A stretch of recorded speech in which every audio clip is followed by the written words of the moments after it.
Okay, it's about age gap. Okay, so does age gap matter in love? From Vic Soto to Juan Ponce Enrile, like Ganon, hanggang may saan naabot ang age gap mo? I think age is just a number. 'Di ba? Parang ano lang 'yan cliche na salita na edad lang 'yan. And jail is just a room. Oo. Pero kasi still, 'di ba? May mga terms tayo ngayon like grooming, 'di ba? Hindi siya 30 years old ka tapos may ginugroom ka na 14 years old. Yeah, that's really, Saka gusto mo ba makipagrelasyon sa kasing edad ng tatay mo? Ako honestly, nung single days pa, parang iniisip ko na parang ang dami kong parang. Hindi. Iniisip ko na ano kaya yung feeling to be in a relationship with someone who has more experience than me, who've seen the world.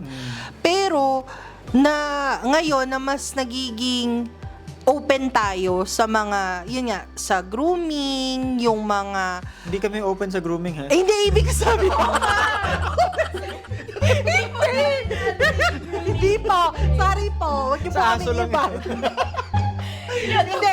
Boss, nalalaman natin kung ano ba yung mga grooming, ganyan.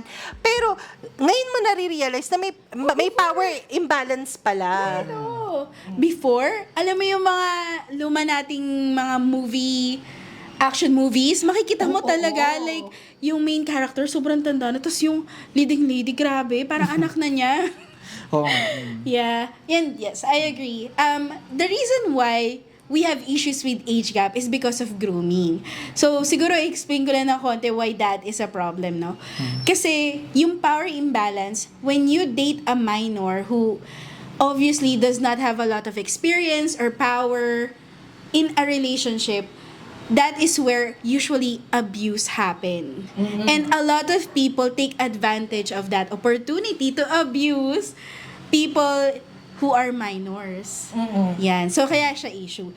Pero, let's say na it's not about, grooming. How about in a Adults relationship? Oo. Like, adults na. Would you mind an age gap? Imagine mo, like, halimbawa si Lex, Lex is 10 years older than you. Would it matter? Or younger. Feeling ko hindi, kung adults na kayo parehas, kumbaga nasa tamang pag-iisip na kayo, edad lang kasi yun number lang yan. Actually, yung age, hindi naman yun sila sabing porket 50 years old ka na, well-experienced ka na. Diba? Right. So, yung iba kasi 30 years old pero grabe na experience nila. So, wala rin talaga siya sa edad eh. I think okay lang yung age gap. Depende lang sa person. Ano bang preferences mo? Parang ganon. Diba? Ikaw ba mas Gusto mo medyo may kulubot? Or ano? mas mali mo, 'di ba, ang talagang fetish niya sagi. 'Di ba? So, Saging o ang palaya.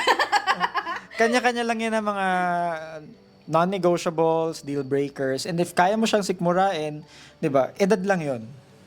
For me, edad lang 'yon. Pero kung compatible kayo regardless of generations, 'di ba? Like Gen Z ka, adult Gen Z tapos boomer yung karelasyon mo. Pero financially okay kayo.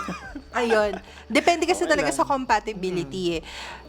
Aminado naman kasi tayo na halimbawa, if you're already 30, tapos yung partner mo would be, sabi natin, 23, ganyan.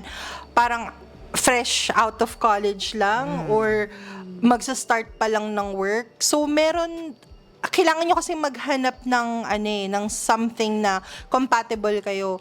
Ngayon, kung mahihirapan kayo when it comes to, kasi ikaw parang meron ka ng, sumakses ka na, nandun ka na sa, nai-imagine mo na yung, Step by step. oo, nasa step by the step ka na, di ba? So, syempre, siya hihintayin mo pa.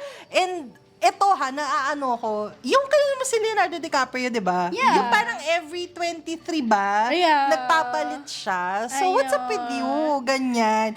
So, sabi nga ni Jeff, Very naman- grooming behavior. Hindi, pero sabi nga ni Jeff, depende lang din talaga. Really, age is just a number. Pero, bago ka pumasok dun sa ganong klaseng sitwasyon, meron kasing kaibahan ng ire. Like, ganon. Basta as long as compatible kayo at alam mo na hindi kakakatokin ng NBI at FBI sa pinagagawa mo, why not? 'Di ba? Kasi works. Sabi nga sa ano natin, si Vic Soto, 'di ba, si Pauline Luna, nag-work naman. So, wag lang yung kaka-18 pa lang. Yung medyo sketchy talaga, no? Yung parang 19. inaantay, oo, na maging legal. Pero Yeah. Jeff, matanong ko lang, bilang dad, if for example, in the future, nagsabi sa'yo yung any of your daughters na they're dating someone who's older, Pero nasa legal age. oo, nasa legal age. Nasa legal age na sila. Tapos matanda, sabihin natin nasa 40s. Kasing age mo. Oh my God, oo nga. Kasing age mo. Konti lang naman yung age gap namin. Sabi ng mga tao, ilang taong ka lang? Ilang taong ka 10. lang? Hindi. Depende kasi siya eh. Kung wala namang abuse na nangyayari, tapos wala namang manipulation na nangyari, kumbaga, willing naman siya at may nakita talaga siya doon sa tao na yun talaga yung preferred na saka compatible naman sila. I think okay lang naman. Oo, no discrimination at all. Basta, okay, syempre may interrogation. Kasi kailangan mo muna malaman paano kayo nangyari. Paano napunta sa ganito yung situation. Di ba? Can I just, siguro side comment lang, no? Parang there's this double standard pagdating sa babae. Parang kasi pag babae ka, tas matanda yung partner mo, ang tingin sa'yo, naghahanap ka ng sugar daddy. Pero pag babae ka, mas matanda ka than your partner, ang tingin sa'yo parang Sugar mama. Sugar mommy. Wala lang. Parang Tama naman, double oo. standard, ano? Sa babae. Sa babae. Oo. Bakit nga ba? I think we always hold women to a certain standards. Na parang, even sa cheating, parang, ay kasi hindi mo inalagaan niya sa mo mabuti or something. So yeah, it also like affects din when people view you like age gap wise. Depende sa gender. Yeah. Gender bias. Chika ko lang kanina kwento ko dun sa parents ng boyfriend ko na madalas kami na pagkakamala magkapatid. Tapos ang unfair lang kasi para ako yung matanda. Like, oy, tawagin mo yung ate mo. Bakit? Bakit ako? Kita na cheeky doon. Siya talaga yung bata. Ba't ganon? Ay, tawagin mo yung tita mo. Sa bagay, actually, should I be happy? Pero naalala ko yung isang office mate ko, Ate Nancy, hello sa'yo. Kinagano niya sa akin, nasa hospital daw sila nung husband niya. Tapos, sabi nung nurse sa husband niya, uy, yung nanay mo. Nanay ba? Parang ganun yung time sa'yo, galit talaga siya. Ganun. Oo! Di mo naman mukhang nanay si Ate Nan. So, yun lang talaga. Alam mo yun sa babae, no? Meron talagang bias pagdating sa, do yung accountability pagdating sa babae, we're supposed to be prim and proper, tayo yung pinopursue. Kasi parang, pag ikaw yung mas younger yung guy na dinedate mo, parang may cougar, parang cougar yung iniisip nila sa'yo, which is unfair, no? Pero, ako kasi yung partner ko 2 years younger than me. Hindi naman siya sobrang laking gap. Pero, ramdam ko yung halimbawa, pagdating sa work, pag-iisip sa work, ganyan, yung mas mature ka na. Parang ganon. So, again, it really boils down sa compatibility and ganon din sa legality ng age. Yes. Oo. Respect na lang sa kanila. As long as adults sila. Yeah, and don't use it to Yeah. abuse Freddy Aguilar nga, di ba? people who are in the minority. Yeah. Yeah. Okay. All right. So, next question naman.